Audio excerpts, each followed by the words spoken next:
The recap begins with a scene that unfolds in a slum where children run through the streets, their attention suddenly drawn to a golem approaching. Some of them eagerly call out to it, urging it to trade with them so they can get food. Someone explains that within Sector 50, a mysterious golem exists, its origins and owner unknown. However, what truly matters is its peculiar trade, offering food in exchange for junk. As the golem's eyes flash red, it surveys the area before abruptly turning away. The children express their frustration, recalling that it had accepted a flashlight the previous day but often refuses to take certain items without explanation. While they speculate on its behavior, another boy silently observes from above. His friend warns him against taking any rash actions, reminding him that there have been incidents where golems entered the streets and killed people. Despite the warning, curiosity gets the better of him. He leaps down from his perch, landing directly in front of the golem. Removing the strap of his backpack, he offers it up. The golem's eyes flash once more before it carefully takes the bag, lifting it over its head and pouring the contents into its mouth. The others watch in shock as, instead of rejecting the trade, it begins dispensing an unusually large amount of food in return. Jealous murmurs spread through the crowd as they question why it always takes his items and why he consistently receives more than the rest. The amount he gets would last at least 3 days. Some even consider taking it from him by force, but one of them points out his reputation, the ghost of 17th Street. The perspective shifts to that very street, also part of Sector 50, where the boy walks through a narrow alleyway. Though he moves calmly, the sound of multiple footsteps behind him reveals he is being followed. A quick assessment tells him there are 7 individuals trailing him. He calls them out, demanding to know how long they plan to keep up their pursuit. The group acknowledges his sharp senses, impressed that he noticed them despite their careful approach. One of them, a figure resembling a pig and equipped with brass knuckles, steps forward. His name is Ron. Ray, the boy, immediately recognizes him and coldly reminds him of the last warning he gave. If he ever showed his face again, he would make sure he would never walk again. Ron only laughs, dismissing the threat. He makes it clear that he has no intention of letting Ray leave as easily as last time. With a smug expression, he demands that Ray simply hand over the food. If he complies, he will be allowed to walk away unharmed. However, Ray refuses, calling out Ron's lie, knowing full well that they won't let him go so easily. Among the children, a rumor persists about a ghost that roams 17th Street. A pale figure that moves in silence, devoid of expression, and one that no one should ever meet eyes with, or else their lies will be exposed. As this thought lingers, Ron's hands begin to tremble. Masking his fear with anger, he charges forward, determined to silence such arrogance for good. Ray swiftly evades the attack, extending a foot to trip Ron before pivoting and grabbing him by the back of his shirt. A precise strike to the gut follows, knocking the air from Ron's lungs and sending him collapsing to the ground. The other boys call out his name, realizing that letting their companion fall so easily is not an option. Without hesitation, they rush in together, determined to overwhelm Ray. One of them leaps into the air wielding a bat, but Ray ducks under the swing and counters with an elbow to the face, sending his opponent stumbling. Another rushes in to assist, only to be caught mid-motion, blood flying from the impact. Capitalizing on the confusion, Ray presses forward, delivering a devastating flying knee. As the last of them hesitates, his cold gaze settles on the remaining boy, whose screams join the chaos as the fight continues. When the dust settles, Ray calmly remarks that simply bringing more people will never change the outcome. Fear now grips Ron, who recoils, calling Ray a monster and warning him to stay back. Despite his trembling, Ron grips a hidden knife and suddenly swings it forward in desperation, repeating his words. Ray glances down at the blade, noting the unsteady hands holding it. He acknowledges that monster might not be such a bad description. Reflecting on his past, he recalls a moment from childhood when he first realized he was different. Around the age of 10, he had scraped his leg, yet while others expected him to cry, he simply questioned why pain should warrant tears. There was another time when a friend was attacked by kids from 7th Street. While others seethed with anger, Ray could only wonder why such emotions were necessary. When one of the boys died, grief consumed the group, yet Ray sat among them, expressionless as whispers of fear surrounded him. It was then that he understood, something within him was missing. He could not experience what others called emotions. For years he questioned himself, wondering if he was in the wrong, if he could ever be like everyone else. Even now, 6 years later, he remains unchanged. He cannot feel as others do, but he has learned to read the emotions of those around him. Ray reminds Ron that using blades is an unspoken rule not to be broken, questioning whether he had intended to stab him from the start. Ron insists that he only picked it up from a nearby trash can, but Ray immediately detects the lie. A purple aura lingers around Ron's chest, revealing his deception. With his unique ability, Ray perceives a world unseen by others. Within every person, a vessel exists, filling with mana based on their emotions. Anger, hatred, and love manifest as red. Ridicule and apathy turn blue. Joy and excitement shine yellow. Countless other emotions create an intricate spectrum of colors. His world is painted with these swirling hues, forming a breathtaking yet chaotic scene. Despite his bravado, Ron remains paralyzed, trembling as he warns Ray to stay back. The aura around him deepens into black, a pure manifestation of terror. Ray slowly approaches, unfazed by the threats. As Ron stumbles backward, his panic reaches its peak. His vision blurs, his body shakes uncontrollably, and he presses against the wall, unable to escape. A liar like him, Ray declares, deserves punishment. He extends a hand toward Ron. Elsewhere, Ray walks beneath a bridge, making his way toward a shelter. Upon entering, he is greeted by a group of children, one of whom calls out his name. This is Pale, the leader of the underpass children. The others rush to him, relieved by his return. As the group gathers, they begin to assess the day's earnings. The pile before them is meager, barely enough to split among 7 people. Even Pale hesitates, uncertain if it will sustain them. Then Ray reveals what he has acquired from the golem. The others react with admiration, already expecting nothing less from him. Unlike their failed attempts, Ray managed to trade with the golem. He explains that the golem only accepts magical items containing residual mana, something invisible to those without the ability to perceive it. With Ray's contributions, the group now has enough to share. Pale distributes the food, starting with the youngest, Josephine, ensuring that each child gets a fair portion. Ray steps outside, lost in thought. The struggle to gather enough food has never ceased, and the burden of supporting this group remains his responsibility. If necessary, he considers returning to the warehouse. After all, he owes them his life. A year ago, buried in snow, he had resigned himself to death. Yet, these children had found him, struggling to pull him from the cold. They had seen the faint breath of life within him and felt true relief at his survival. From that moment on, he vowed to repay his debts, whether through gratitude or vengeance. As he stands there, Pale's voice calls out to him, drawing his attention back to the present. Pale insists that Ray should take his share as well. Ray nods but claims he isn't hungry, turning away. His stomach betrays him with a loud rumble, prompting Pale to break a cracker in half and offer it to him. Shifting the conversation, Pale mentions the black rain falling outside, explaining that heavy use of magic in the past may have altered the world's weather patterns. He speculates that things without mana might lack color entirely. The discussion shifts to mages, who live in lower-numbered sectors under vastly different conditions than those in the slums. Pale is convinced that the golem is the creation of a mage, while Ray entertains the possibility that it is merely a machine. However, Pale insists that magic keeps it running, his eyes filled with excitement. Eventually, Ray acknowledges that he shares the same belief. Observing the golem's movements, he notes how it absorbs ambient mana, channels it into its core, and releases it as black gas, reinforcing his suspicions. Despite these thoughts, he has more pressing matters to address. As he prepares to leave, Pale questions his destination. Ray states his intentions, unfazed by the heavy black rain. Pale warns him about the dangers, but Ray dismisses his concerns, instructing him to keep an eye on the river to prevent it from overflowing. Without hesitation, he takes off, leaving Pale to sigh at his usual reckless behavior.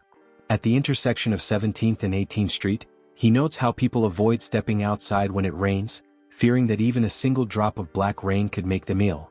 Yet he moves through it freely, shielding himself with a faint blue aura.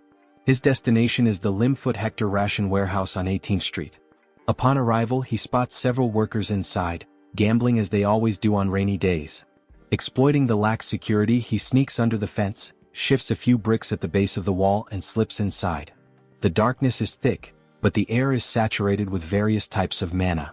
Drawing in specific colors, he combines them into the right formula, producing a reddish glow.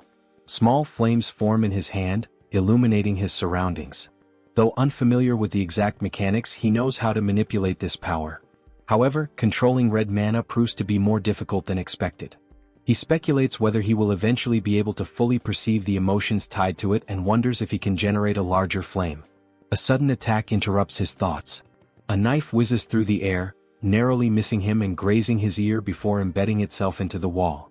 A voice rings out, mocking him for finally showing up and attempting to steal their rations. The speaker, amused by Rei's quick reflexes, suggests that they had been lying in wait from the very beginning. Laughter echoes through the space as Rei quickly assesses the situation.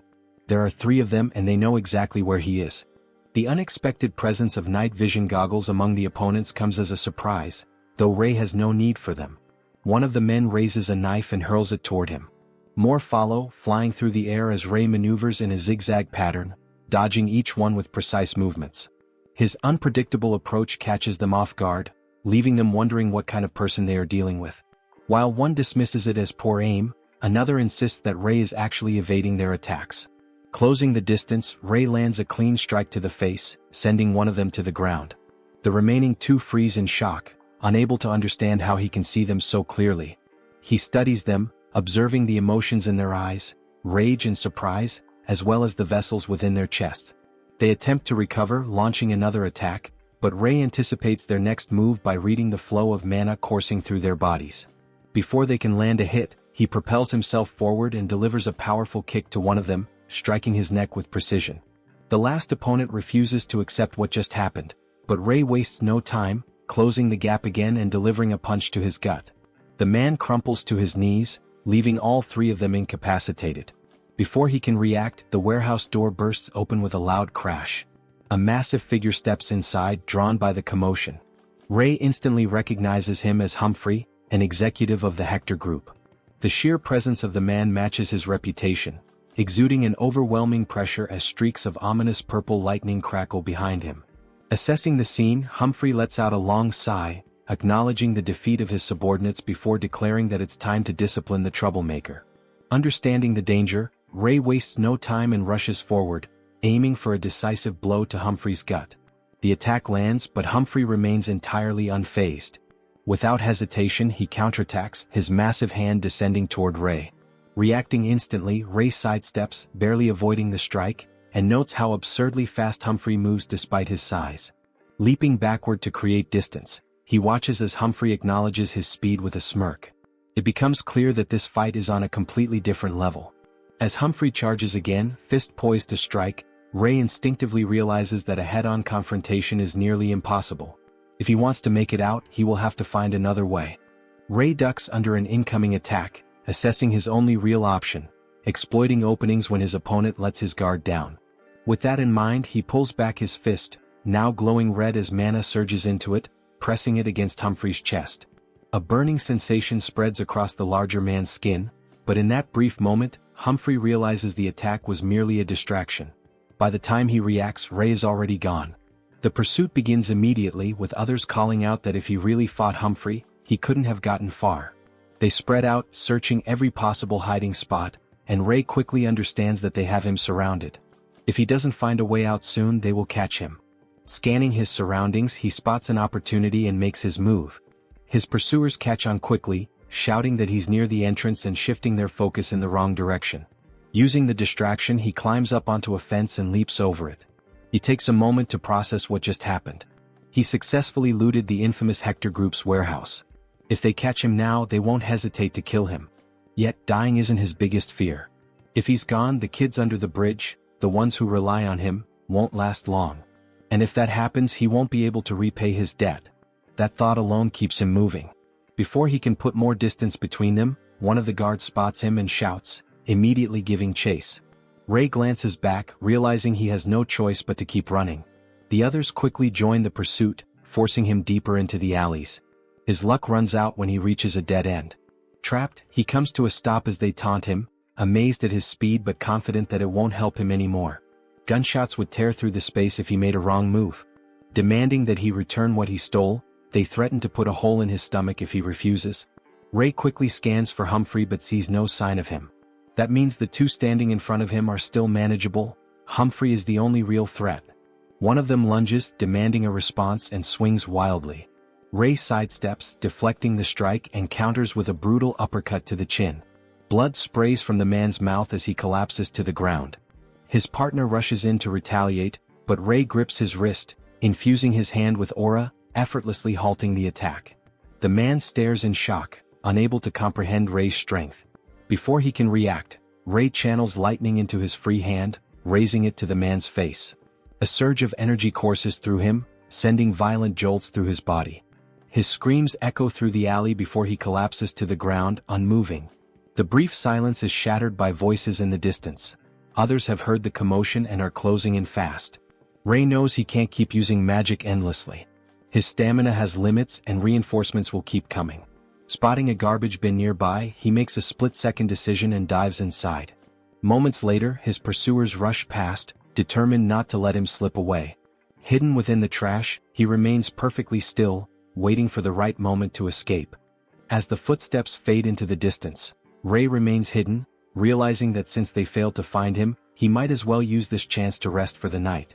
Holding a knife to his stomach, he considers the risk of leading them back to the bridge, where the kids would be in danger. The steady rhythm of rain against the garbage bin fills the silence as he wonders when it will finally stop. His exhaustion catches up to him, and his eyes slowly close as he drifts into sleep. By morning, the rain has ceased and a sliver of light peeks through a crack in the bin. He stirs awake, assuming the area should be empty by now. Before he can move, a voice cuts through the silence, startling him. Turning quickly, he sees one of his pursuers standing before him. The man smirks, remarking that it was fortunate he returned. His gaze lingers on Rei, reading the color of his vessel, and the intensity of it confirms what he already suspected. Rei is still furious, yet far from fully recovered. A twisted grin spreads across the man's face as he notices the knife in Rei's grip, interpreting it as a challenge. Without hesitation, he lunges, declaring that he won't hold back. Raising his own blade high, he swings down, fully intent on ending it right there. Rei sidesteps, narrowly avoiding the strike, but the man anticipated the move, instantly adjusting for a counterattack. The blade whistles past, grazing Rei's hair as he loses his footing. Off balance and vulnerable, he barely registers the next attack descending toward him. Just as the blade is about to reach his eye, a deafening gunshot echoes through the air. Even the birds scatter in response. Blood splatters across Rei's face as his opponent collapses, the back of his skull torn apart. A new figure stands in the aftermath, gun still smoking. With an amused smile, he acknowledges the danger of the situation before casually lighting a cigarette, exhaling a plume of smoke as he comments on the mess Rei created so early in the morning. This is Niles, the black-haired boss of 17th Street. Rei notes his presence with mild surprise, remarking that he isn't usually awake at this hour. Niles confirms that someone called for him after hearing Hector's men were prowling around, so he decided to check in. His eyes flick toward Rei's jacket, immediately recognizing where the stolen goods came from. Calling Rei bold, he questions if everything in his possession was taken from Hector. Rei offers a word of thanks, but Niles makes it clear that it wasn't a compliment. Acknowledging the difficulty of the situation, Rei reflects on how dealing with people like Niles is never easy. Some individuals, like him, have such a controlled emotional state that their vessel never truly fills up. Niles, unimpressed, warns that Rei is going to get himself killed if he keeps this up. There are certain people he simply can't afford to cross. Rei dismisses the concern, stating that if he doesn't, starvation will be the only alternative. With a sigh, Niles remarks that his debt is now repaid. Rei reminds him that when he pulled him from the river, it wasn't out of kindness. He thought he had found supplies and never intended to help. Niles laughs, pointing out that he still survived because of it, while Rei insists that debt has already been settled. A memory from 1 year ago surfaces. Rei recalls the moment he unknowingly fished Niles out of the river. At the time, Niles claimed to be an executive of the 46th sector who had been betrayed. There was no reason to believe he had lied about that, and the structured fighting lessons he provided in return were proof of his experience. Now it's clear why Rei is as skilled as he is. Bringing the conversation back to the present, Rei shifts the topic to something Niles had previously mentioned. There's something he wants to discuss. When pressed, he states his intention. He wants to join Niles' organization. If he does, the kids will finally be safe. Niles considers the request, turns away, and leans against a corner as he lights another cigarette. He reveals that he knows about Rei's ability to use magic, catching him off guard. He had suspected it before, thinking he was mistaken when he saw Rei light a fire without a lighter. When questioned about his knowledge of magic, Niles admits to knowing only a few things, mostly from a magician in his previous organization. He explains that mana exists in the air and is used for magic, but only a select few can detect and wield it. Rei asks about colors, but Niles dismisses the idea, stating that mana is invisible. As Ray gazes at the vibrant colors in the sky, he wonders what he is actually seeing and whether there is more to it. Niles, growing impatient, takes a swing at Ray, but he easily dodges. When Ray presses him again about joining his organization, the response is a firm rejection. Niles reflects on the geography of the sectors, all of which lie along the Elton River. He suggests that Ray could escape the slums by traveling upstream to the other sectors, where a better life might be waiting for him. It would be a waste for someone with Ray's abilities to remain in this place. He even offers to find him a car, but Ray refuses, knowing he has responsibilities toward the children in the sector. Niles then mentions his plan to start an orphanage, intending to take kids like Ray off the streets. Ray, unable to read Niles' emotions due to the faintness of his colors, suspects he is telling the truth, given his history of keeping his word. Ray shifts the topic, informing Niles that Hector appears to be preparing for war, as he witnessed truckloads of weapons being delivered to him. Niles acknowledges this, reminding Ray that his earlier actions already escalated the situation. Ray explains that using live ammunition in any conflict here is an outright declaration of war. If Niles loses, the people in the sector will suffer, including the store owners who rely on his protection. Niles dismisses any notion of nobility, stating that his protection fees only seem reasonable in comparison to far worse alternatives. Ray teases him about his reputation, which earns him another swing, though he dodges it once again. A car pulls up, and a man informs Niles that it's time to leave. Before getting in, Niles advises Ray to find another hideout since things are about to turn violent. He then tosses something to him, instructing him to sanitize the cut on his ear before driving off. As Ray watches the car disappear, his expression seems a little lighter. Later, in the central square of 17th Street, Josephine, accompanied by an older woman, calls out to Ray, asking why he didn't return the night before. She rushes to him but immediately notices his battered appearance. Concerned, she questions what happened and begins to cry. Ray brushes it off, claiming he just fell, but she insists it must have hurt. He observes how one person can experience so many emotions at once. Handing something to Josephine, he tells her to go ahead to the tent, promising to join her and Pale soon. She agrees and runs off. The older woman, introduced as Viola, is blind and a storyteller. She mentions that she had been telling Josephine about rainbows. Ray disapproves, believing that such stories might prevent the children from toughening up to survive the streets. Viola, however, argues that if children don't hold on to dreams, then who will? As Ray observes her vessel, he sees a radiant purple mana, an emotion he has never witnessed in anyone else. This unfamiliar sight leaves him deeply curious. Ray warns that she should move elsewhere due to an impending war before walking away, prompting her to call him kind. The next morning he arrives at an inn, knocking on the door and announcing himself for a delivery. The shopkeeper, recognizing him, mentions that Ron had spoken about him taking over deliveries. Ray questions if that's really the case, knowing Ron won't be around due to his broken legs. He asks if the shopkeeper plans to evacuate, pointing out that customers will be scarce if war breaks out. The shopkeeper responds that there might not even be a war, as Hector and Niles are currently in negotiations. As the conversation unfolds, the door opens, revealing a scarred man identified as Hector, accompanied by Humphrey and another figure. Hector takes notice of Ray, expressing surprise at a child working while adults flee. Commending his work ethic, he gives him money to buy himself something and prepares to leave. Humphrey lingers, glaring at Ray with suspicion upon noticing the bandage on his ear. Recognizing him, he remains silent before finally departing with the others. Ray senses that Humphrey has realized something but is unsure why he chose to say nothing.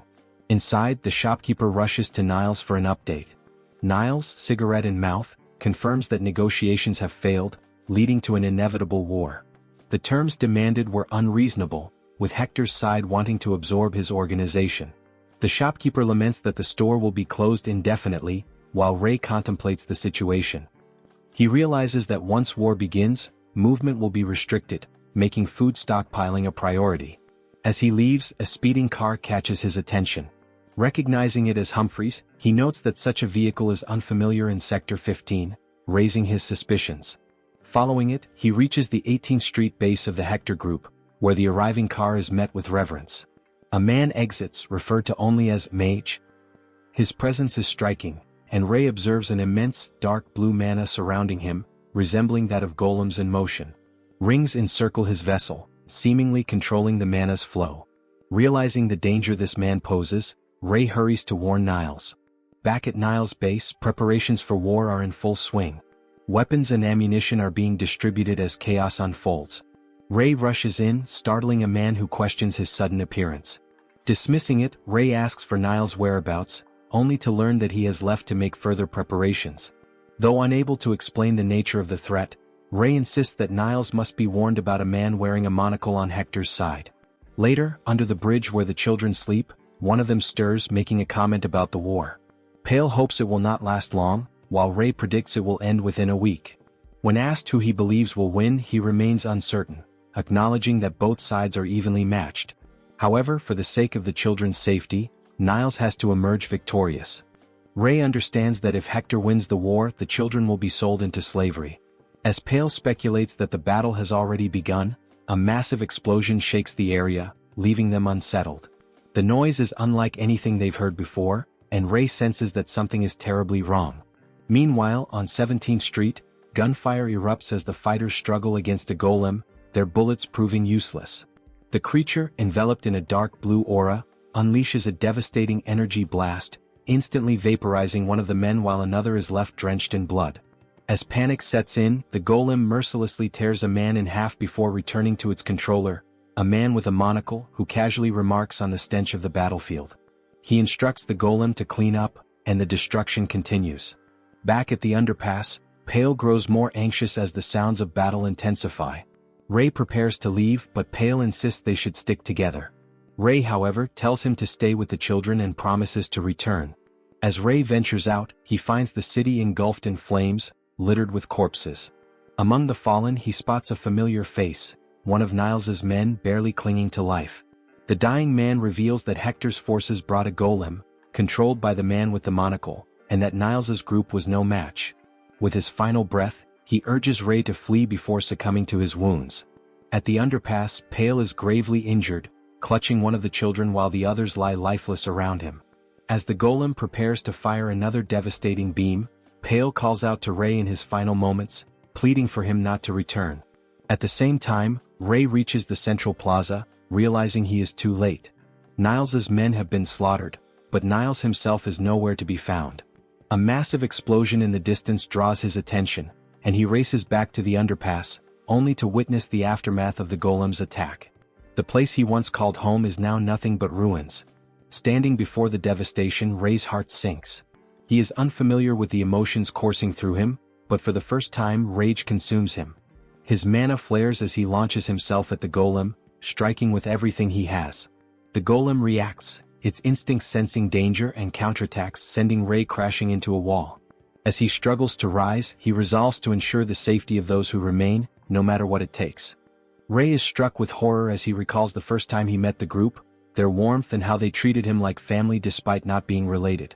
Memories of their kindness flood his mind, especially Pale's words urging him not to return, perhaps to shield him from witnessing the carnage. As Ray looks around, he sees the bodies of his comrades scattered on the ground, blood everywhere. He calls out to them, the names of the fallen echoing in his mind. The shaking of his hand betrays the weight of his grief and regret, feeling he hasn't repaid them for their kindness. The golem approaches, its ominous presence signaling another deadly attack.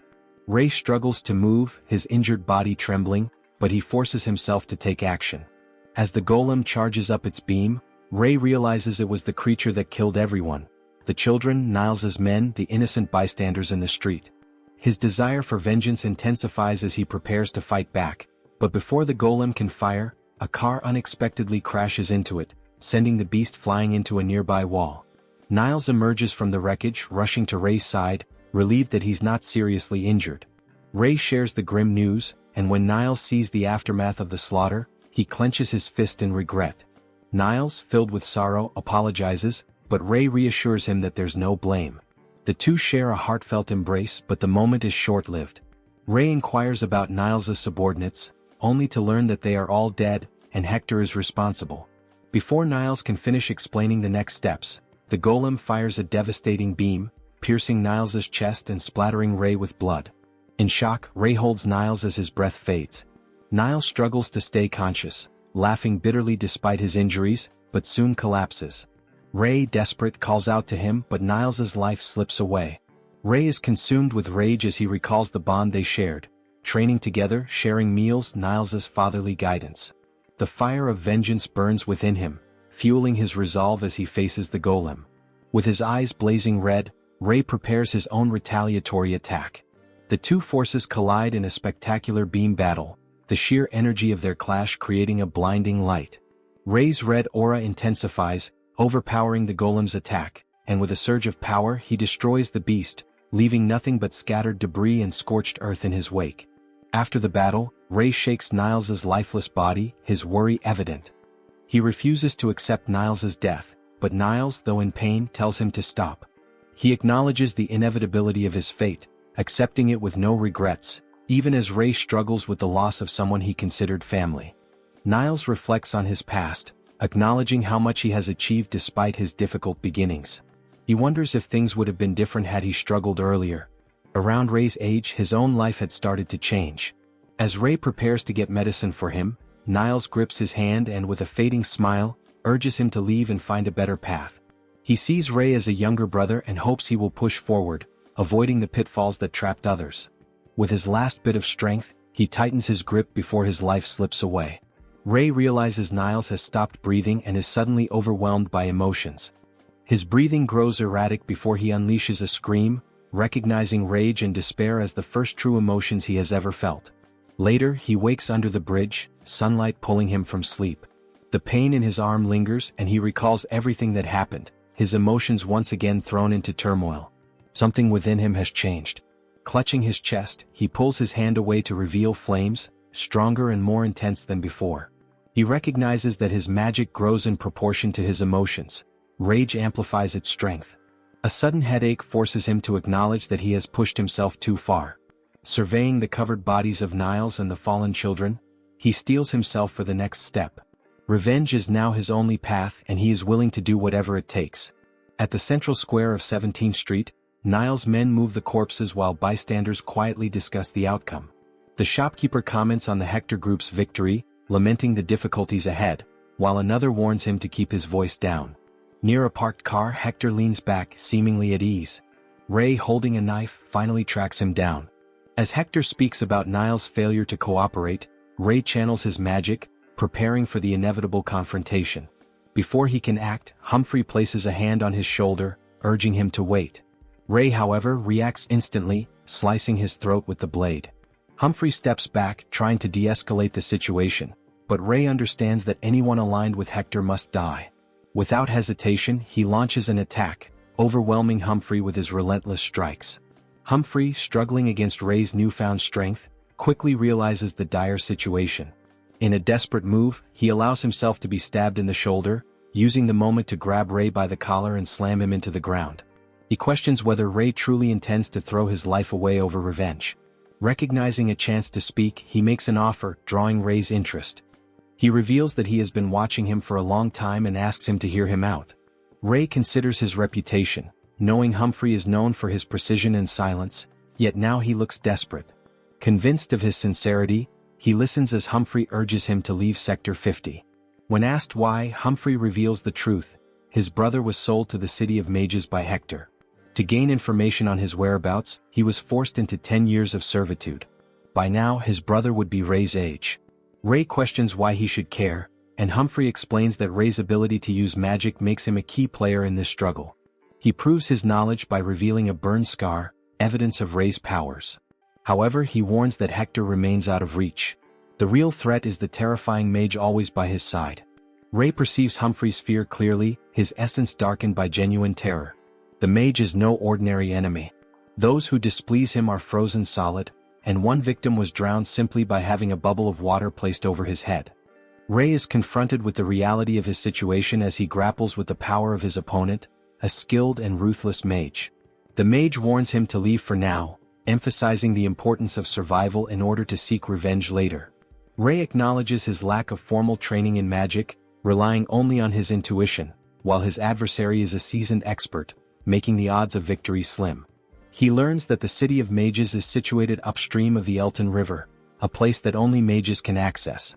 Humphrey, handing over his life savings and a slip with his brother's details, places his trust in Ray. Despite his doubts, Humphrey believes in Ray's potential, citing his previous victories and abilities that could match even a high-level sector. Ray, understanding Humphrey's sincerity, agrees to help on the condition that the bodies at the underpass are dealt with first. Humphrey promises to do his part and Ray heads out, determined to follow through. As he sets off, he assures that he will return. Reaching the corner of 17th and 18th, exhaustion catches up to him, but he confirms that no one is following. Approaching Viola, he tosses her a coin, pressing for a quick answer to his question. He asks whether the story about the rainbow is true, the belief that finding one grants a wish. A memory resurfaces of Josephine describing a rainbow to him, her excitement evident as she explained its vibrant colors appearing after the rain, comparing it to a bitten donut. Ray had casually remarked on his plans to get donuts for everyone, but Josephine had scolded him for missing the point. As Viola responds, she acknowledges the existence of rainbows but remains uncertain about the wish. Ray studies her essence, seeing the same deep purple light without any distortions in her mana, leaving him unable to determine if she is lying. Humphrey had mentioned that a mage had come searching for something, a rainbow, implying that there must be some truth to their power. Ray asks if finding one could truly allow him to make a wish and bring back the dead. Viola merely smiles, neither confirming nor denying, suggesting that if it were possible, one would need to follow through to see. He notices a flicker in her energy but cannot tell if it shifts. She states that no one knows where rainbows are and if they do exist they are likely far away. He thanks her and advises her to move elsewhere. Later, on the outskirts of Sector 50, Ray stands in an alley on 23rd Street. The location matches what Niles had written on the paper, a blue abandoned building. A whip rests in front of it, and he recalls Niles mentioning that a car had been prepared in advance. The vehicle, a four-seater sedan, sits waiting. As Ray grips the handle, a voice calls out, questioning his identity and noting his resemblance to Niles' brat. The speaker, clearly a junkie, presses him about orders to take the car and demands to know Niles' whereabouts. Ray realizes that despite shaking off Hector's men, trouble still lingers. There is no time to waste. Tightening his grip on the handle, his movement does not go unnoticed. The junkie, recognizing the intent, lunges at him, demanding to know where he thinks he is going. Ray manages to slip inside and shut the door, but before he can fully close it, the junkie forces his hand against it, preventing it from sealing shut. Ray, struggling with the effects of excessive strengthening magic, finds himself drained of mana as he confronts an aggressive figure demanding entry. Channeling a red aura into his hand, he executes a swift and precise attack, causing the man to collapse. Without hesitation he drives away, leaving Sector 50 for the first time. As he continues along the river, birds scatter from the ruins. Stopping to check the trunk, he notes Niles' preparedness but realizes that reaching the next sector will take days. Setting up camp, he reflects on his knowledge of mana, recognizing two distinct types. One that can be used freely and another requiring color combinations. Experimenting, he discovers that emotions enhance mana flow, though losing focus causes it to dissipate. Attempting to merge different mana types, he watches as vibrant colors swirl before breaking apart, revealing the difficulty of compatibility. Understanding that successful combinations demand significant mental effort, he resolves to keep experimenting, acknowledging the necessity of adaptation. Gazing at the night sky, he finds newfound motivation beneath the aurora borealis. The next day he resumes his journey, stopping at a rock to continue training. His efforts yield small successes, producing ice, wind, and stone from his fingertips. Realizing the importance of efficiently storing mana, he decides to seek answers upon reaching Sector 49. Back in Sector 50, near the bridge on 17th Street, the area is in chaos as men scramble in search of something. The mage overseeing the search demands an update, but the response is disappointing. One of the men apologizes, insisting that with more time, they will find the golem. The mage, unimpressed, raises his cane and orders him to hold the end. Fear overtakes the man as he hesitates, then slowly reaches out. The moment he grasps it, ice rapidly spreads up his arm, freezing him completely. His agonized screams are cut short as the mage taps the cane against him, shattering his frozen body into pieces. Dismissing him as useless, the mage clicks his tongue in irritation. A sudden shout draws attention. A discovery has been made. A man presents a fragment of the golem, noting signs of a recent battle. As the mage inspects it, he detects lingering mana in the air. The magic used here was strong, its trace is still present. Following the residual energy, he turns to another man, questioning whether anyone lived in this area. The response confirms that street children once occupied the space before likely fleeing due to the war. Curiosity flickers in the mage's eyes as he considers the idea of an orphan wielding magic. At first, the thought seems absurd, but as he dwells on it, amusement takes hold. He laughs at the impossibility, dismissing the notion that a child from the streets could master such an intricate craft. The sheer complexity of manipulating elemental magic among endless possibilities is beyond comprehension.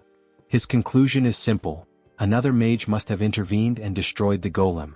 However, the unlikely scenario lingers in his mind. If by some miracle an orphan had done this, then that individual would be a prodigy unlike any before, a potential archmage of unparalleled talent. Meanwhile, when Ray finally reaches Sector 49, the scene before him is incredible. Ray recalls a conversation with Niles at an inn, where Niles compares the 42nd sector to their current location, noting its chaotic state. He describes the differences in size, architecture, and layout between sectors, explaining that changes become more drastic the further upstream one travels. Later, in the 49th sector, Ray marvels at its sheer size, noting the absence of golems, which he had previously seen in the 50th sector. As he moves through the city, he overhears conversations about mining wages and navigates the densely packed streets. Determined to uncover more information about magic, he focuses on finding details about a mage and vessel circles, believing them to be crucial for his revenge. He also considers looking into prismatic colors and the city of mages. Concerned about his financial situation, he acknowledges the money given to him by Humphrey but remains uncertain about how long his journey will last. Stopping in front of Veronica's bookstore, Ray contemplates the meaning of its name, associating it with a person while questioning the purpose of a bookstore itself. A memory surfaces of Niles teaching him to read, using dirt to form letters and instructing him to write "brother." This lesson, though simple, became his foundation for literacy. Peering into the bookstore, he is perplexed by the shelves filled with square objects, each containing something unique. A woman suddenly accuses him of breaking a window and attempting to steal her books, expressing frustration and anger. As she scolds him, he perceives a mixture of emotions radiating from her vessel, wondering if it is possible to feel so many at once. She warns him about approaching adults, though he remains unaware of her meaning. Dismissing her as strange, he continues through the city, catching the cautious glances of slum children. Recognizing their wariness, he assumes they see him as a potential threat, much like in Sector 50. That night, resting in his car, Ray reflects on his fruitless search for information on magic and resolves to continue exploring the next day. Suddenly, he notices movement outside. The same group of slum children has approached. They debate whether to kill him, take his belongings, and steal his car. As they make their move, Ray swiftly retaliates, shattering the car window and striking one of the boys, sending him to the ground. Without hesitation, he charges another, landing a decisive blow to his chest, rendering him unconscious. A third boy attempts to ambush him, but Ray effortlessly counters, causing the attacker to collapse in fear. With his weapon in hand, Ray delivers repeated strikes to the remaining boy, who screams in terror. After the confrontation, the defeated group sits before him, their expressions filled with regret. Ray demands to know how many streets the group controls, but they hesitate to respond. Frustrated, he intensifies his gaze and insists on an answer. One of the kids hesitates, unsure whether to speak, until Ray swings near his head, forcing a quick confession. The boy reveals they control 3 streets, but Ray senses his fear and anxiety through his vessel. Accusing him of lying, he stomps on the boy's hand repeatedly until blood splatters, prompting desperate apologies. Turning to another kid, Ray demands the truth. The boy, already resigned, immediately admits they control 14 streets and have a total of 52 members. Their leader, Kedrick, commands them from an abandoned factory. Realizing their group is larger than expected, Ray orders the boy to lift his head and asks for his name. He introduces himself as Neshu. Pressing further, Ray inquires about the orders given by their leader. Neshu confesses that they were instructed to beat him within an inch of his life and steal his food. When asked for more details, he hesitantly adds that their leader has been watching everything. Suddenly, one of the kids lunges at Ray from behind with a knife. Without hesitation, Ray releases a blue aura, recognizing the hidden observer. The force of his energy sends the attacker flying backward. The kid, overwhelmed by the sudden burst of power, struggles to comprehend what's happening as wind and dust swirl violently. In an instant, Ray delivers 2 swift strikes, one to the face and another to the chest, dropping the boy to the ground. Standing over him, Rei issues a warning, gripping his hair and radiating a murderous presence before heading back into town. Reflecting on his surroundings, Rei notes that the people of Sector 49, like those in Sector 50, have no understanding of magic. He recalls hearing that books contain vast amounts of written information, reasoning that if all kinds exist, then there must be ones about magic. As he moves through the city, someone steps in front of him, calling out and insisting that he come with them. They clarify that they have no intention of fighting, urging him to relax. Rei questions whether they are associated with the group of kids he defeated the previous night, smugly noting how thoroughly he had beaten them. They confirm his suspicion and explain that their boss took an interest in his fighting skills. One of them retrieves a piece of paper, but none of them can read it, leading to visible confusion. Another admits that someone was supposed to read it aloud, but their plan had an oversight. Rei takes the note, deciding to read it himself, surprising the group with his literacy. When they express their disbelief, he downplays his ability, saying he only knows a little. The message is simple, an offer to work in exchange for never going hungry again. Instead of answering their question about the note's contents, Rei shifts the conversation, asking how their leader was chosen. They explain that leadership is determined through combat, with the strongest assuming command. Satisfied with the response, Rei agrees to go with them. When they ask where, he states his intention to meet their leader. Upon arriving at the abandoned factory that serves as the group's base, they lead him inside. The door shuts behind them, revealing a large gathering of kids either seated or standing around. Their leader, Kedrick, steps forward, acknowledging Rei's arrival with a confident smile. Rei, taken aback, senses an overwhelming concentration of mana, unlike anything he has encountered before. He had previously seen traces of mana flowing from discarded objects, but never anything this potent. Kedrick invites him to sit, stating that he extended the invitation as a guest rather than an enemy. However, the tension in the room is unmistakable. The surrounding boys stand behind their leader, their expressions ranging from wary to openly hostile. Observing Kedrick's demeanor, Rei immediately recognizes the attempt to establish dominance. Kedrick, despite being around the same age as Rei, demonstrates a remarkable level of leadership. Seeing Rei in person strengthens his interest in him, acknowledging his composure under pressure. He inquires about Rei's origins, having heard that he arrived by car. When Rei reveals he is from Sector 50, the entire group reacts with disbelief, as no one has ever heard of someone coming up from there, only descending from the higher sectors. Kedrick dismisses the chatter and expresses admiration if the claim is true, then extends an offer to join their organization. He explains that they are on the verge of becoming part of a well-known group, the Merc Red, an elite force from Sector 45. Their acceptance into this organization is contingent on reaching 66 members. He frames this as an opportunity for Rei to elevate his status. However, Rei responds that joining a group isn't difficult, but he refuses to serve under someone weaker than him. His statement shocks the group and Kedrick's irritation becomes evident. He challenges Rei's claim, questioning whether Rei truly believes he is stronger. One of Kedrick's subordinates takes offense and attempts to interject, but Kedrick swiftly silences him by gripping his throat and lifting him off the ground, making it clear that interruptions are not tolerated. As the man struggles, Rei discerns that Kedrick is using strengthening magic, though not from his own ability. The power is emanating from his ring. Wanting to test its influence, Rei snaps his fingers, severing the mana flow from the ring. Kedrick glances at it but merely laughs, brushing off the momentary disruption. Rei pushes further, maintaining that Kedrick is weaker than him and declaring that he will defeat him. In a sudden burst of rage, Kedrick hurls a table past him, demanding he repeat himself. Seeking validation, he turns to his men, who immediately affirm his strength.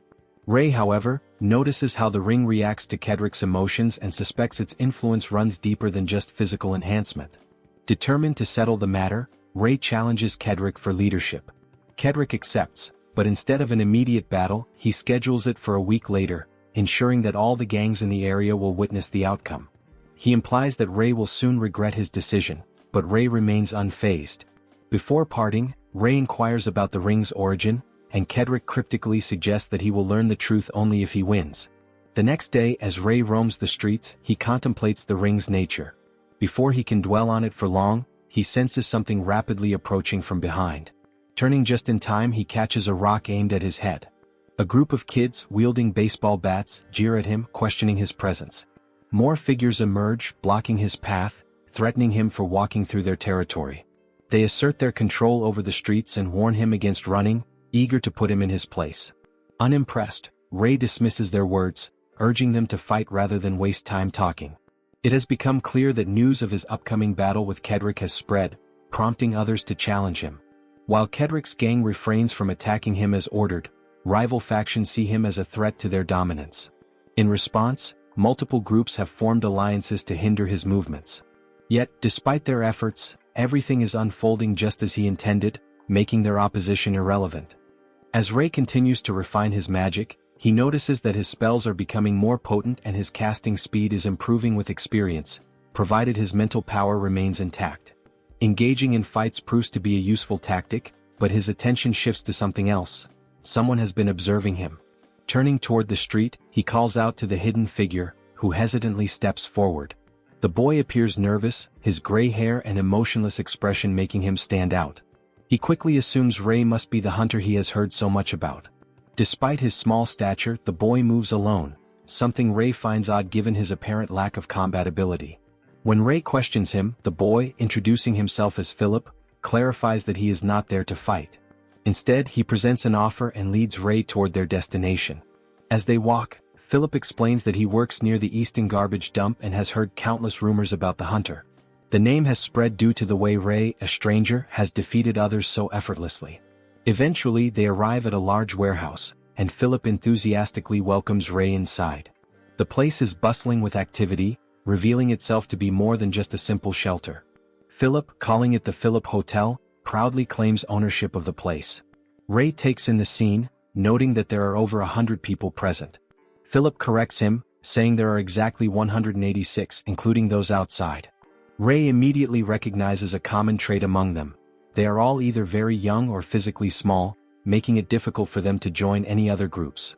Philip elaborates that in Sector 49, the mines claim many adult lives, leaving behind an excess of children.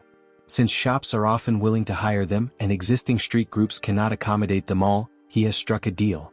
By monopolizing available work and offering bribes to certain groups, he ensures the survival of these outcasts while acting as a broker and providing shelter. When Rei asks if he built all of this on his own, Philip confidently confirms it, emphasizing the effort he put into establishing such a system. Their conversation is briefly interrupted when a boy named Jonathan rushes over.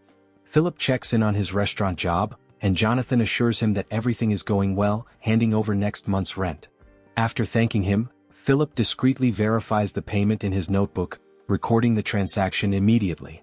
When Rei curiously asks about the notebook, Philip explains that it is essential for managing the hotel. He even offers to let Rei examine it, though he doubts he will understand much. Flipping through the pages, Rei finds an entry about himself, listing rumors of his origins in Sector 50 and noting that he lives in a car. The entry is even marked in red, signaling its importance. Philip, surprised that Rei can read, quickly apologizes, admitting that he enjoys observing people. Rei, unfazed, tells him there is no need to apologize since it does not bother him. Relieved, Philip leads him deeper into the warehouse, introducing him to two men. One of them immediately reacts with suspicion, questioning Philip's decision to bring an outsider into their space. Philip reassures them, reminding them that he had mentioned inviting the hunter as a guest. Philip leads Rei inside, stating that this space is his own and inviting him to make himself comfortable. Rei admits that his first impression of Philip made him suspect a scam, but Philip assures him otherwise, emphasizing that credibility is the foundation of business. Money can be regained, but once trust is lost, it is difficult to recover.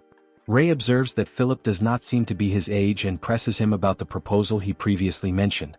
Philip appears nervous but steels himself, recognizing the necessity of pushing past his apprehension for the sake of profit. His eyes gleam with excitement as he finally presents his offer. He wants Rei as his business partner once he defeats Kedrick and assumes leadership. Rei watches him, noting a shift in his presence. The dark energy that once surrounded him has lessened, replaced by a newfound confidence. When questioned about the likelihood of victory, Philip acknowledges the possibility of failure but remains convinced of Rei's chances. His reasoning is based on observation, a skill he prides himself on. Philip explains that careful scrutiny of a person's behavior reveals much about them. He points out a particular habit of Rei's, his tendency to lower his gaze when speaking, focusing on people's chests rather than their eyes. While Philip is unsure of the cause, he speculates it may be linked to a past trauma. As he continues, Ray interrupts, pressing him for more details on other habits he has noticed. Philip mentions how Ray always steps with his right foot first when rounding a corner, likely an instinctive readiness for potential threats due to his right-handedness. He also highlights patterns in Ray's fighting style. Ray acknowledges that no one has ever analyzed him with such precision before. Most people perceive him superficially, viewing him as menacing or abnormal. In Sector 50, this perception followed him everywhere. Even now, he struggles to feel emotions beyond anger and sorrow unless he consciously focuses on them. Philip, however, seems like a clue to his emotional growth. Philip then assesses Kedrick's weaknesses, explaining that he often loses control in combat, whereas Ray remains composed and reads his opponent's movements, which increases his chances of victory. Before Philip can finish outlining the details of payment, Ray abruptly accepts the offer, catching Philip off guard. He insists that the specifics can be figured out later but warns Philip not to take the matter lightly. Amused, Philip agrees, but Ray has a condition. He needs Philip to use his connections to locate something for him. 2 days later, Ray sits by his car while a mechanic works beneath it. The mechanic remarks on the car's rough state, joking that it looks as if Ray crossed the desert. He also notes Philip's clear interest in Ray, as it is rare for him to send someone as skilled as himself for a task. Ray remains silent, merely observing. The mechanic asks for a wrench and a 6mm nut, prompting Ray to use mana to levitate them from a nearby toolbox. The mechanic, momentarily confused, questions whether the items had always been there before laughing it off. With the repairs complete, the mechanic explains that aside from the engine overheating, the vehicle was in decent shape. He replaced the coolant with a high-grade version he secretly obtained from his shop, ensuring it would run smoothly. He casually remarks that Philip had requested the favor, adding that Philip is his benefactor. Without him, he would have struggled to find any work, which is why he willingly shares a portion of his earnings with him. Ray receives a message from an acquaintance who hands him a paper, explaining that memorizing the entire message would have been difficult. The man bids farewell, referring to Ray as the hunter. As Ray examines the note, he recalls a recent conversation where he had requested information about mages. Philip had assured him that his information network could gather details quickly, especially on anyone even remotely suspicious.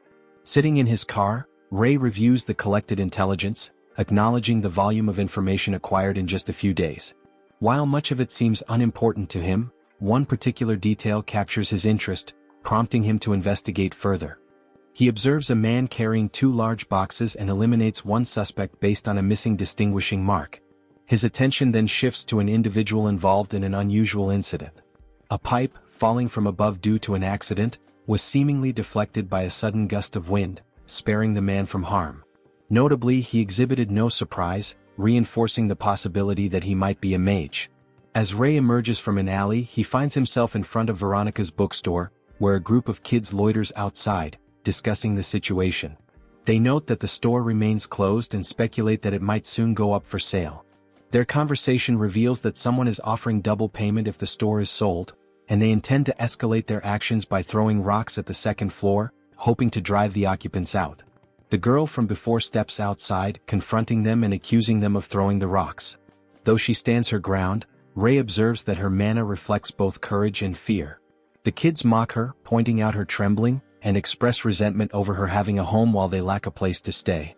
As she insists that the adults will handle the situation, a rock is thrown near her head, startling her. The group continues their harassment, emboldened by the lack of resistance. One of the boys prepares to throw another rock directly at her face.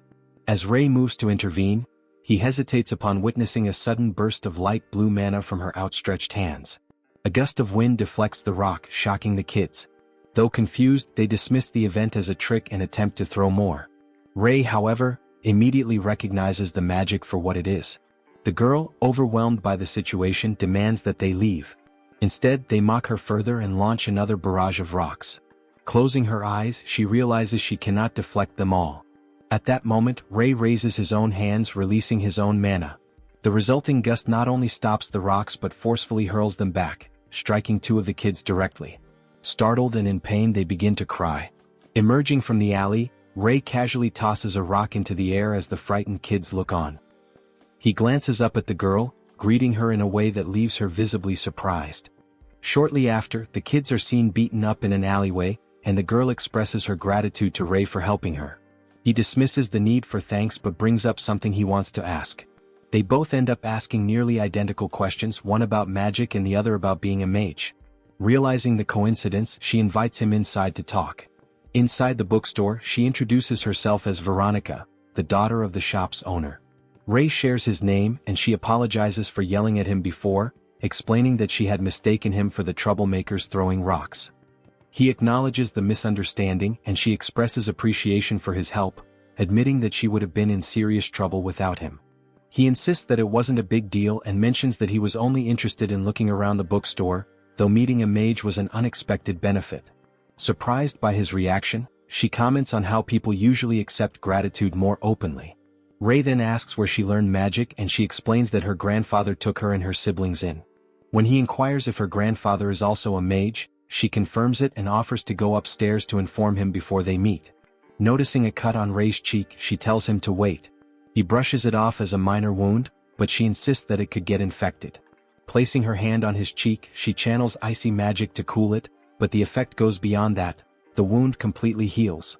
With a sigh of relief, she considers the job done. Rei, intrigued, questions how she accomplished that. She simply refers to it as healing magic, but he presses further, mentioning white mana and its properties. He recalls being told that mana is invisible and realizes that mages seem unaware of its existence. Veronica refers to the energy she used as the element of regeneration, explaining that healing magic primarily relies on a single element but can incorporate others for assistance. Rei, curious, asks how many elements exist, and she estimates that over 20 natural ones exist, with more than 100 if additional types like amplification and disturbance are included. He acknowledges that he has learned something new and considers that he might gain even more insight by meeting her grandfather. Veronica confirms that her grandfather is upstairs but mentions that he is seriously ill and unable to leave his bed. She asks him to wait while she checks if he is awake, then runs upstairs, promising to return soon. While waiting, Rei scans the bookshelves, noting their titles. Aware that books are valuable, he refrains from touching them to avoid reducing their worth. He reflects on his lack of hygiene, realizing the last time he bathed was when it rained clean water. Though he is not particularly bothered by bad odors, he assumes others are and wonders if Veronica is simply tolerating his presence. His attention shifts to a table holding journals rather than regular books. Among them, he notices one studying elemental distribution by sector and another discussing the expansion of black rain. As Veronica comes back downstairs, she fails to see him, assuming he left due to her delay. However, he suddenly speaks from behind her, startling her into a scream. Regaining composure, she scolds him for being so quiet and questions if he was looking around the store. He confirms that he was searching for books on magic but couldn't find any, leading her to ask if he even checked the book titles properly. Veronica acknowledges that Rei is more intriguing than she initially thought. When he inquires about her grandfather, she explains that he is currently asleep and suggests that Rei return the next day. She appears uneasy as she makes the request. As Rei prepares to leave, she suddenly asks why he is so interested in meeting her grandfather, suspecting that it was his intention from the beginning. After a moment of thought, he reveals that he is searching for something: the prism. Later in the afternoon, Rei sits inside a cafe reviewing his notes. Across from his location is the residence of the man who had the pipe incident. Hoping to uncover useful information about magic, he waits. At that moment, Joni arrives with food, surprising Rei. Joni explains that the meal is complimentary, calling Rei a hero to the local kids. Although Rei did not expect the gesture, he decides to accept it and takes the opportunity to ask Joni a question.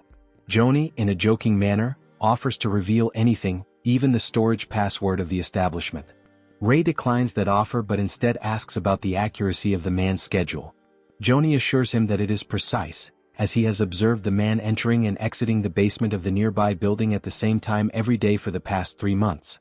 Before Joni can continue, someone calls out, demanding that he stop slacking. Joni rushes off, reminding Rei to reach out if he ever needs anything. Rei estimates that he still has an hour before making his move.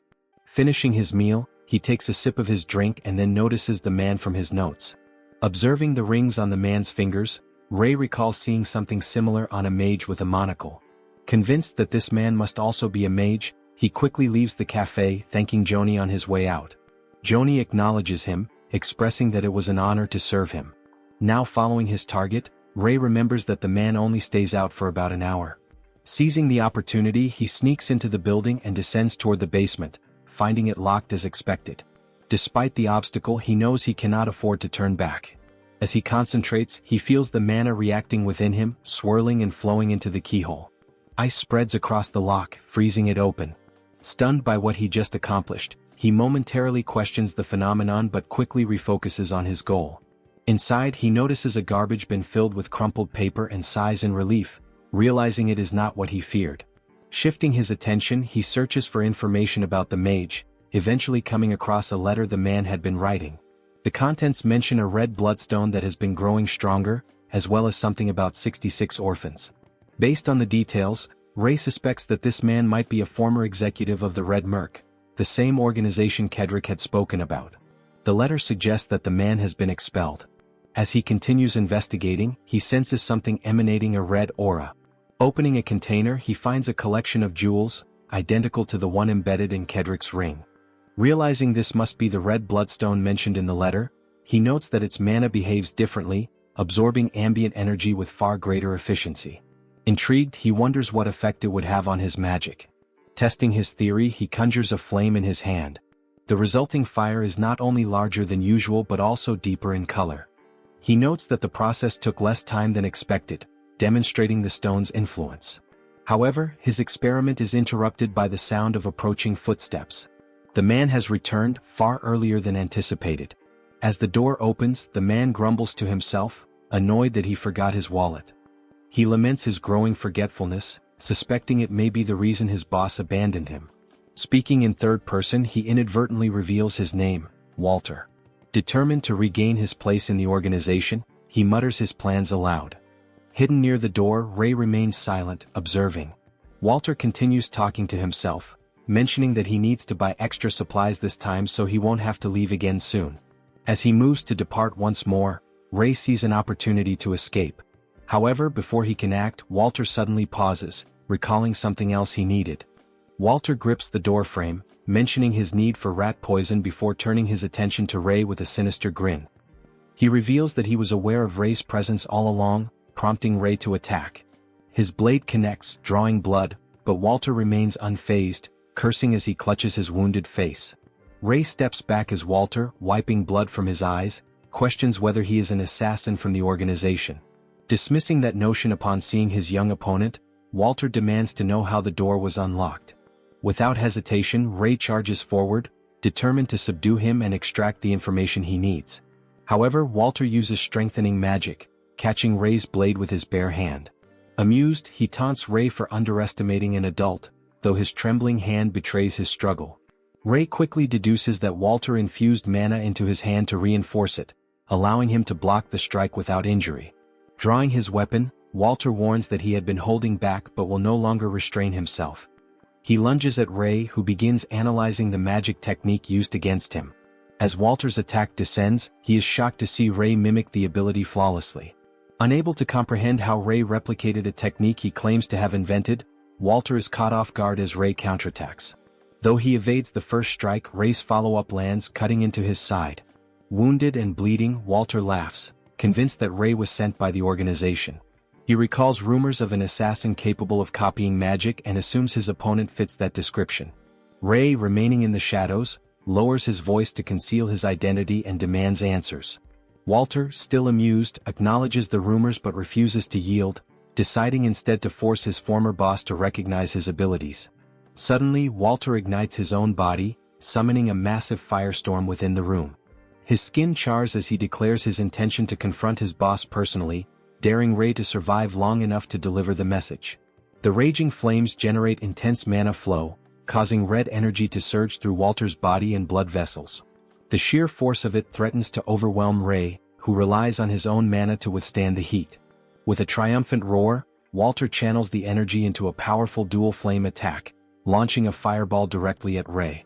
Reacting quickly, Ray manipulates swirling mana of various colors to counter the blast, dispersing it in multiple directions. Walter laughs, insisting that if Ray was truly an assassin, he should be capable of magic on this level. As their confrontation continues, Walter warns that playing defense will only deplete Ray's mana. Ray, recognizing the danger, realizes he cannot approach due to the surrounding flames. his protective barrier won't hold much longer. Meanwhile, Walter brings his hands together, intensifying his power, preparing an even stronger attack. Ray dismisses his protection magic, deciding to focus on extinguishing the fire instead. Walter, bewildered by this sudden move, notices water forming around him and struggles to understand how Ray is wielding two primary magic types simultaneously. Realizing that Ray may not be the assassin he initially assumed, Walter is caught off guard as Ray coats his fist in water and strikes, unleashing a vortex that overwhelms him. Once the dust settles, the aftermath reveals Ray drenched, with water pooling around him. His nose bleeds heavily, a consequence of pushing his magical abilities to their limit. Reflecting on the battle, he acknowledges Walter's strength and the incredible efficiency of his magic. The experience makes him reconsider his current power level, realizing that he is still far from ready to exact his revenge. Despite managing to seize a few bloodstones, he regrets not taking more. The following morning, Ray arrives at Veronica's bookstore, where she immediately notices the change in his attire. He explains that he discarded his raincoat to avoid recognition, ensuring Walter wouldn't connect him to their encounter. As they converse, Ray catches sight of two children anxiously watching him before quickly shutting the door. Veronica introduces them as her younger brothers, Malta and Jalfin, whom her grandfather took in from the orphanage.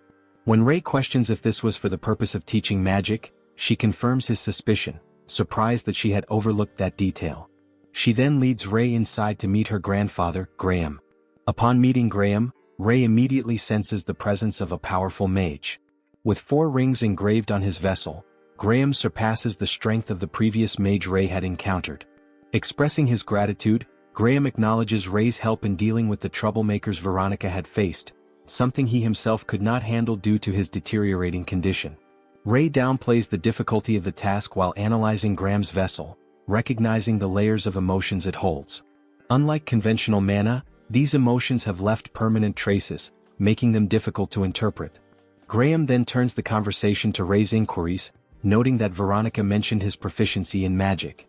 When Ray admits there is much he does not understand, Graham assumes he must be from elsewhere and asks about his origins. Sensing Ray's hesitation, Graham proposes a game where the winner of each round gets to ask the loser a question.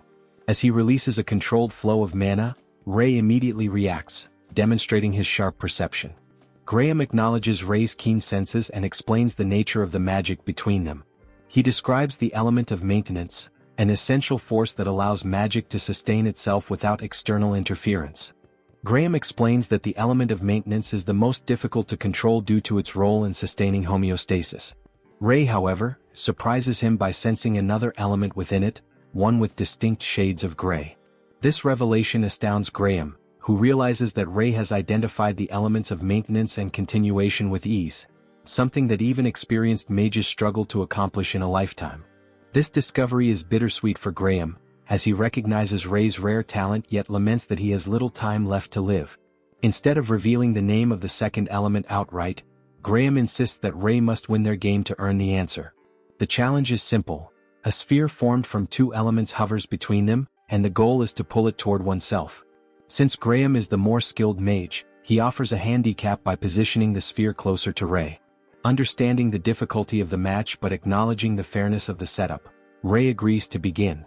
However, before he can react, the mana is instantly drawn away, and the sphere lands in Graham's hand in the blink of an eye. Stunned by the sheer speed, Ray realizes the gap in their abilities. As the victor, Graham claims his right to ask a question and inquires about Ray's magical training. Ray responds that he is self-taught, which surprises Graham yet again. When Ray asks whether this is truly rare, Graham deflects, reminding him that answers must be earned by winning. Determined not to keep losing, Ray immediately requests another round. Once again, Graham effortlessly secures victory, reinforcing that the game hinges solely on one's ability to handle mana rather than the number of rings a mage possesses. Realizing that he is only revealing information about himself without gaining anything in return, Ray strategizes a new approach. The next round begins with both competitors pulling against the sphere, their magic clashing in a battle of force. Ray subtly alters his technique, imbuing his left hand with magic in a way that Graham did not anticipate. This shift in tactics grants him victory, prompting Graham to acknowledge his adaptability. As per the rules, Ray earns the right to ask a question and chooses to learn the true nature of mana. Graham explains that mana is the fundamental element composing all things in existence. While it cannot be directly seen or touched, its presence can be inferred through secondary phenomena such as lightning, fire, and hail. Only a small fraction of humans are born with the ability to perceive mana, but sensing it and manipulating it are entirely different skills. Ray seeks clarification, asking if the talent Graham refers to is the ability to control mana itself. Though it technically counts as a second question, Graham overlooks it and confirms that the true skill lies in separating and combining mana's elements in precise proportions. He notes that individuals who understand themselves deeply tend to possess greater talent in magic, as the discipline is intrinsically tied to self-exploration. He recalls an old saying that mana responds to those who are honest with themselves. Ray contemplates this wisdom while the next round commences. However, instead of being pulled toward Graham, the sphere unexpectedly moves toward Ray. Graham, astonished, remarks that the element of maintenance is notoriously difficult to control, yet Ray is grasping its properties in real time. Relieved by his success, Ray prepares to ask his next question and directs it toward understanding the rings that mages carry within their hearts. Graham describes the rings within a mage as vessels designed to contain and refine mana. As mana from the air naturally accumulates into these rings, a single refinement process alters its elemental composition based on the mage's unique constitution. Ray questions whether refined mana is easier to use than the unrefined mana in the air, and Graham confirms this while emphasizing an additional crucial reason. He explains that while using mana from the air occasionally is harmless, frequent reliance on it leads to mana poisoning. The effects manifest immediately, causing symptoms such as confusion, drowsiness, uncontrollable laughter, sorrowful crying, or even heightened anger. These symptoms vary among individuals, and if they accumulate, they can develop into permanent mental instability. Ray begins to consider the connection between mana and emotions, realizing that unrefined mana induces hysteria. He reflects on why he has remained unaffected and attributes it to his previous inability to experience emotions. He then proposes a hypothetical scenario. If someone could continuously use ambient mana without suffering mana poisoning, would they gain an immense advantage? Graham acknowledges the uniqueness of the idea but states that he has never encountered such a person. If such an individual existed, they would far surpass mages reliant on refined mana, as the limitless supply of mana in the air would make them unstoppable. Shifting the conversation, Graham asks Ray about his aspirations for the future. When Ray responds that there is something he must accomplish, Graham presses further. Ray reveals that his current goals are to kill one person and save another. Graham notes that while he has heard many claim the first objective, the second is unusual. He then offers to teach Ray magic, an offer that surprises him. The idea of a four-circle mage wanting to mentor an orphan from the streets leaves Ray skeptical, suspecting that Graham might expect something in return. However, Graham reassures him that he desires nothing from him. After considering for a moment, Ray accepts the offer. Graham smiles and calls for Veronica, who enters the room. She denies eavesdropping, but Graham assures her that he understands her nature. Inviting her to sit, he reminds her of why he took Malta and Jalfine from the orphanage, explaining that it was to pass down his knowledge as a legacy. He insists that she listen carefully as this concerns the rainbow, something Ray had been searching for. The rainbow is an ancient legend, drawing countless seekers throughout history. Although theories about it vary, they all lead to a singular conclusion: the one who finds the rainbow will gain godlike power, capable of achieving anything. Ray and Veronica struggle to grasp the concept and question what a god truly is.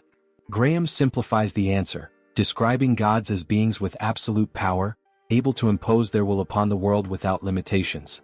Ray quickly deduces that this is why the monocle mage had also been pursuing it. Before Veronica can ask more, the discussion is abruptly interrupted.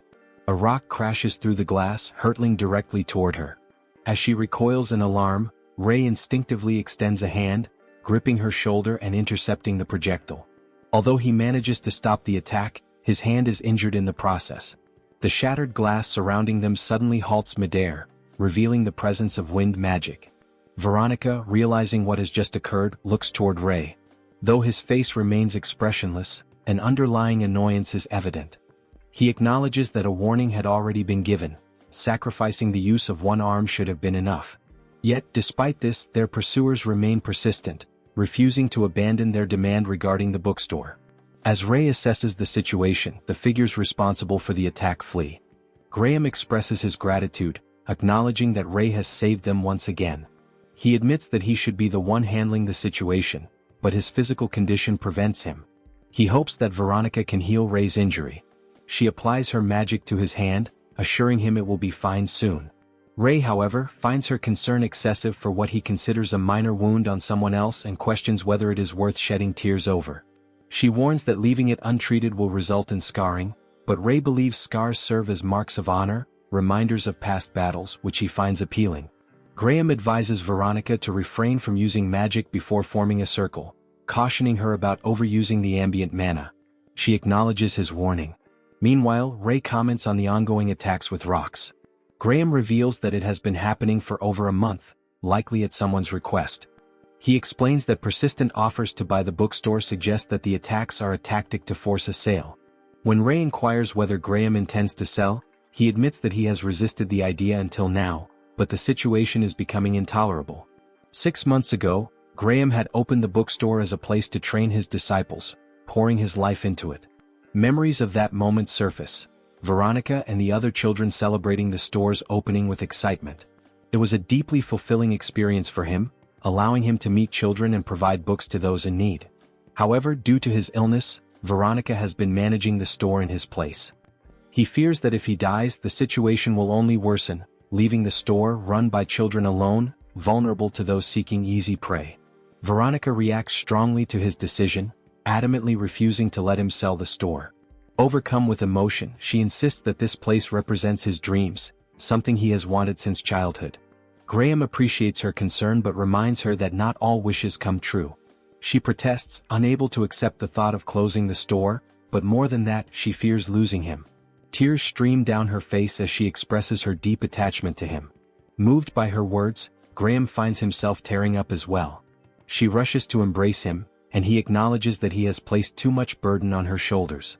Ray, observing the moment, notices an unusual reddish-pink hue in his vessel. Later, as the black rain begins to fall, Veronica explains Graham's condition. His illness, known as the eternal sleep disease, started 2 months ago. Over time, his waking periods have shortened and soon he will never awaken again. Currently, he can only remain conscious for 2 to 3 hours a day. She asks Ray to return in the morning when Graham is usually awake. Before he leaves, she expresses relief that the raincoat she lent him fits and bids him farewell. Ray recalls Josephine crying in the past. Though he cannot personally relate to sadness, he understands how to offer words of comfort. He reassures Veronica that everything will be fine. Surprised by his words, she tears up once more and thanks him as he departs. Walking through the streets, Ray contemplates the recent events. The 8th Street, where the bookstore is located, falls under the control of the Jeffers gang, and the children attacking the store likely belong to them. He speculates that they have retreated to their hideout because of the black rain. His plan to deal with Jeffer needs adjusting. As he navigates through a junkyard, he decides to find Philip, hoping that he can arrange a meeting with Jeffer. He suddenly halts, noticing a group of people gathered outside a container. He wonders why Kedrick's gang is there while they impatiently discuss finishing their task. Looking inside, Ray sees Kedrick beating someone, Philip. The sight surprises him. Kedrick, visibly irritated, calls Philip arrogant, expressing his disgust. Before he can continue, a scream erupts outside. Kedrick turns, confused, just as the door bursts open. Ray stands in the entrance, gripping one of the gang members by the hair. The other gang members are already incapacitated. Stepping forward, he calls out to Kedrick, who reacts with surprise, questioning if Ray also has business with Philip. Ray glances at Philip's bloodied form, noting that his condition appears dire. Derek stands over Philip, who lies unconscious against the wall, and questions Ray about his association with him. Ray, aware of Philip's condition, chooses not to answer directly, knowing he has no business ties but does owe Philip for past favors. Seeing no alternative, he steps between them, deciding to protect him as repayment. Derek notes Ray's choice and considers the possibility that he has grown impatient, wanting to fight before their scheduled duel. As Derek speaks, Ray observes his vessel, noticing a significant increase in mana since their last encounter. He then clarifies that his arrival was not for battle but to investigate the commotion. Turning the conversation, he demands to know why Derek attacked Philip. Derek dismisses the question, instead inquiring whether Ray is here with some business proposition, mocking the idea that Philip always seeks out the strong to benefit from them. Frustration overtaking him, Derek moves toward Philip, disgusted by the mere sight of him. Before he can act, Ray swiftly intervenes, grabbing Derek and throwing him back. Caught off guard, Derek regains his footing and charges at Ray with a reinforced punch. Ray calmly analyzes the attack and chooses to block it with his hand. They exchange intense glances before Derek orders Ray to leave, insisting that this does not concern him. Ray, however, questions Derek's reasoning, prompting him to reveal more of his nature. Derek admits that he cannot contain his hatred when facing the weak. When Ray asks if it is merely hatred, Derek goes further, expressing his deep contempt and revulsion toward them. As Ray argues that such feelings are no justification for violence, Derek, overcome with rage, punches the wall and warns him to stay out of it. Otherwise he will share Philip's fate. Seeing the situation escalate, Derek declares his intention to make an example of Philip. Ray, weighing his options, briefly considers using the gem to end the matter instantly but hesitates due to its unknown side effects. Instead, he attempts to reason with Derek. He argues that punishing Philip now would be pointless without witnesses. If no one sees it, no one will truly understand what happened. Derek, struggling to process the idea, listens as Ray further elaborates. Slowly, the logic begins to take hold, and Derek acknowledges that public humiliation would be far more effective. The thought of Philip reduced to a broken state before an audience amuses him. He agrees, and Ray suggests the upcoming duel as the perfect opportunity, where everyone in Sector 49 will be watching. Still wary of Philip escaping before then, Derek questions what will happen if he tries to flee. Ray immediately assures him that he will take responsibility. Satisfied with this arrangement, Derek accepts but leaves a final warning. If Philip disappears, Ray will take his place. With the immediate danger gone, Ray shifts his focus back to Philip. He crouches down, checking for signs of consciousness. The only response he receives is a faint murmur, barely audible. It is enough to confirm what he feared. Philip's condition is worse than expected. Without hesitation, he carries Philip to the hotel. Upon arrival, he calls for someone to open up, catching the attendant off guard. As the door opens, the attendant, initially irritated about interruptions during the black rain, is shocked to see Philip in such a battered state. Ray wastes no time and asks for help. Inside the hotel, Ray waits patiently while Philip receives medical attention. After some time, one of Philip's guards exits the room and informs Ray that he has regained consciousness and is ready to receive visitors. Upon entering, Ray finds Philip already sitting upright, appearing in better condition than expected. Philip acknowledges the gesture, expressing gratitude for being brought to the hotel for treatment. Ray reassures him that thanks are unnecessary, as he is simply relieved that Philip is alive and well. Shifting the conversation, Ray raises the question that has been troubling him the most: the reason behind the confrontation. He specifically wants to know why Kedrick was fighting so aggressively. Philip begins his explanation, stating that the situation was quite unusual. While scouting Kedrick's territory to prepare work opportunities for the hotel's children after Ray's anticipated victory, he unexpectedly encountered him. Ray remarks that entering enemy territory so recklessly was bold for someone like Philip, who is usually cautious. Philip admits as much, adding that sometimes fears must be overcome. When asked what moments call for such bravery, Philip enthusiastically responds, "When there is money to be made." As he speaks, Ray observes a shift in the glow of Philip's vessel, now radiating more pink than gold, a clear sign of his materialistic nature. This leaves Ray wondering about the source of Philip's relentless obsession with wealth. Changing topics, Ray comments on the apparent familiarity between Philip and Kedrick before their recent fight. Philip is surprised that Ray noticed but insists there was no ill intent in keeping that detail undisclosed. He then shares their history, recalling a time when they were close friends in their youth. Back then they relied on each other to survive, both of them weak and struggling. Their circumstances changed the day they established the hotel. For Philip, it was a moment of pride, proof that they had secured a stable foundation. However, Kedrick's reaction was different. When asked if he was happy with their new life, he revealed his dissatisfaction, expressing frustration at living like rats, always hiding. This revelation shocked Philip, making him realize that Kedrick had never truly been content. On the contrary, he was constantly agitated, obsessively training his body. Philip reflects on how he could have handled things differently. Then, about a year before this conversation with Ray, Kedrick left the hotel, setting off on his own path. Since then, Philip only heard rumors. Kedrick had become a street brawler, engaging in fights like a madman. Ray is skeptical, stating that Kedrick's sudden success in combat could not have been the result of mere training. Philip clarifies that Kedrick was not winning at first. In fact, he was constantly losing as the physical gap between him and his opponents was too vast. Ray then anticipates Philip's next words, concluding that something must have changed suddenly. Philip confirms this assumption, impressed by Ray's insight. At some point, Kedrick drastically improved, becoming much stronger in a short period. Ray presses further, asking if Kedrick has always worn a particular ring. Philip struggles to recall but mentions that Kedrick had recently acquired one, likely something he received as a status symbol after becoming a gang leader. Ray follows up with another pointed question, catching Philip off guard once more. He inquires whether Kedrick had always been violent, though his tone suggests he already knows the answer. Philip admits that Kedrick had not been this way before. His personality shifted after leaving the hotel. This deepens Ray's suspicions, leading him to believe that the mysterious man in the hat may have been the one who gave Kedrick the ring when he was still losing fights on the streets. If this assumption is correct, then all of Kedrick's newfound power stems from the ring.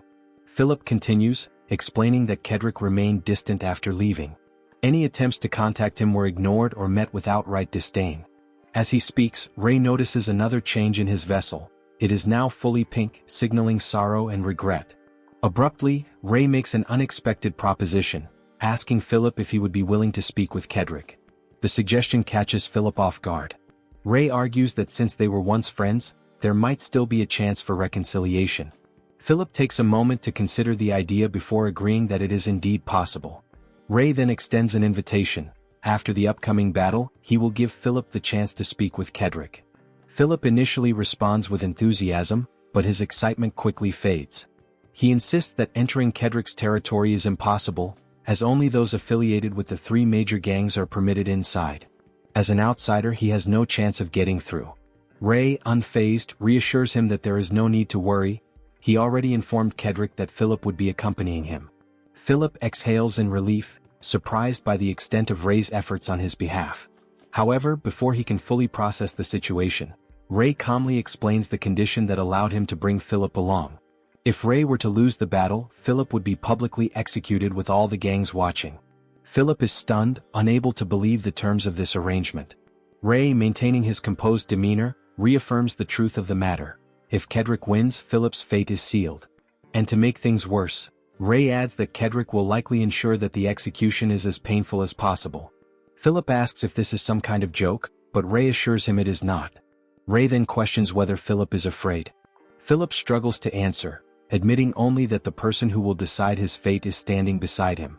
Ray remains unwavering, assuring him that such concerns are unnecessary. There is no chance of defeat.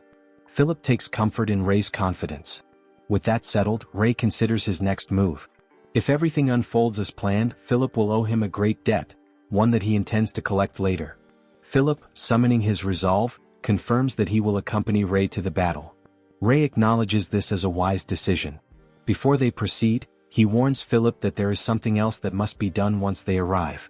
Philip, sensing the danger in Ray's tone, instinctively braces himself for what is to come. Upon hearing the second part of Ray's plan, Philip reacts with sheer disbelief, questioning whether the proposal is serious or some kind of elaborate joke. To him, the idea seems absurd, too ambitious to execute and far too dangerous to consider. His hesitation is immediate, his mind racing through the possible outcomes. Ray, however, remains unfazed.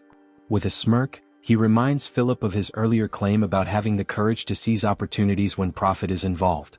Now confronted with the ultimate test, Philip finds himself caught between his ambitions and his principles. The weight of the decision presses down on him, the conflict evident in his expression. Sensing his uncertainty, Ray leans in slightly, his voice low but firm. He reinforces that this is not just a reckless gamble but a once-in-a-lifetime business opportunity. The kind of opportunity that, if successful, could redefine their entire future. Philip knows the risk is enormous, but he also understands the potential reward. This isn't just about money. If they succeed, it would mark a turning point for his entire life, his reputation, and even the hotel that represents his empire. Yet the obstacles ahead are formidable. The event is not just any gathering. It takes place under the watchful eyes of the region's most powerful gang leaders, Kedrick, Jeffer, and Lotson. Their influence spans far beyond mere criminal activities. They control wealth, power, and loyalty. The sheer amount of capital gathered in that one place is staggering, a sum that could alter the fate of anyone who dares to manipulate it. Philip's hands tremble slightly as he considers the consequences. If Ray's plan works, there is no doubt that retaliation will follow. It is not just about outwitting one man, it is about defying an entire system built on violence and control. The question is no longer whether they can profit from the situation, but whether they can survive it. Before Philip can sink deeper into doubt, Ray interrupts. He has already anticipated Philip's fears. With a level voice and unwavering confidence, he states that the only real challenge is defeating Kedrick. The rest, he claims, will be nothing more than an afterthought. No matter how many others stand against them, it makes no difference. Philip searches his face for any sign of uncertainty, but Ray's gaze remains steady. His confidence is not an act, it is a declaration of certainty. Slowly, Philip begins to breathe again. Something about Ray's presence shifts the weight of doubt pressing on his chest. They stare at each other for a long moment, an unspoken agreement forming between them. Then, with abrupt decisiveness, Philip turns on his heels and strides toward a nearby drawer. He pulls it open, retrieving a notebook and a pen, common items for a businessman, even one confined to a hospital bed.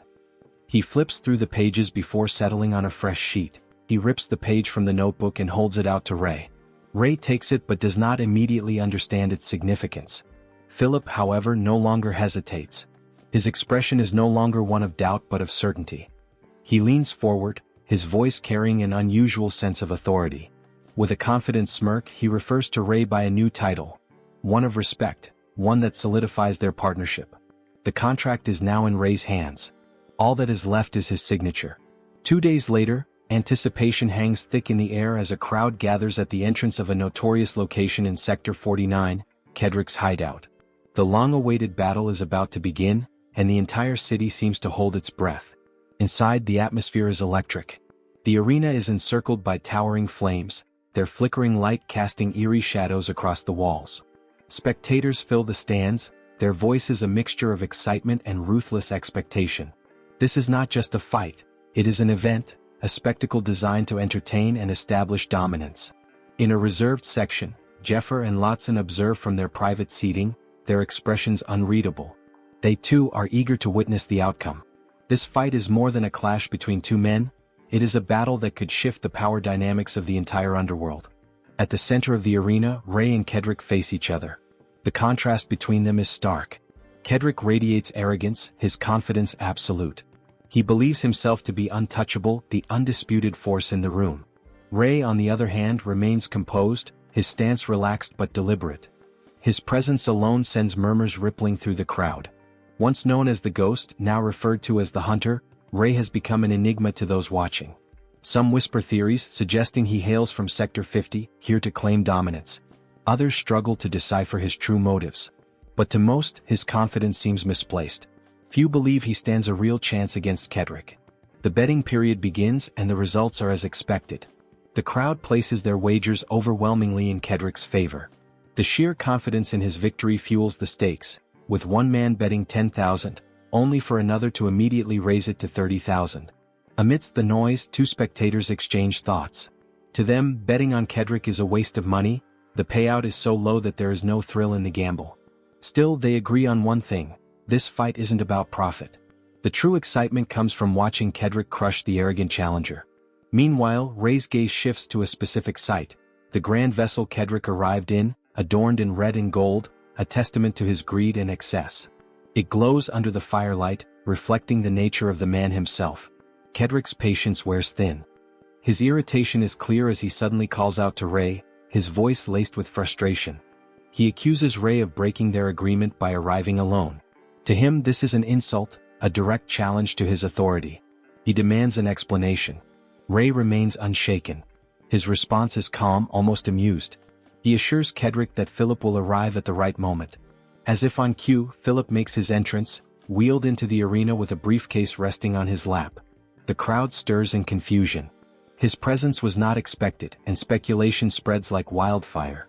Some murmur about possible interference in the fight, but others quickly dismiss the idea. Philip is a businessman, not a fighter. Surely he would never dare to involve himself in something so dangerous. Or would he? With all eyes on him, Philip remains composed, his expression betraying nothing.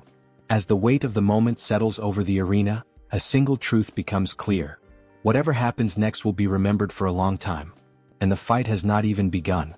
As Kedrick speaks, his irritation grows, and he demands silence from the crowd.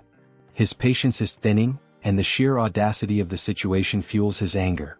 He steps forward, towering over Philip, and declares that the businessman is not just a guest but also the entertainment for the evening. Once the duel concludes, Kedrick assures everyone that Philip will be dealt with accordingly. His voice drips with amusement, as if savoring the moment before the inevitable.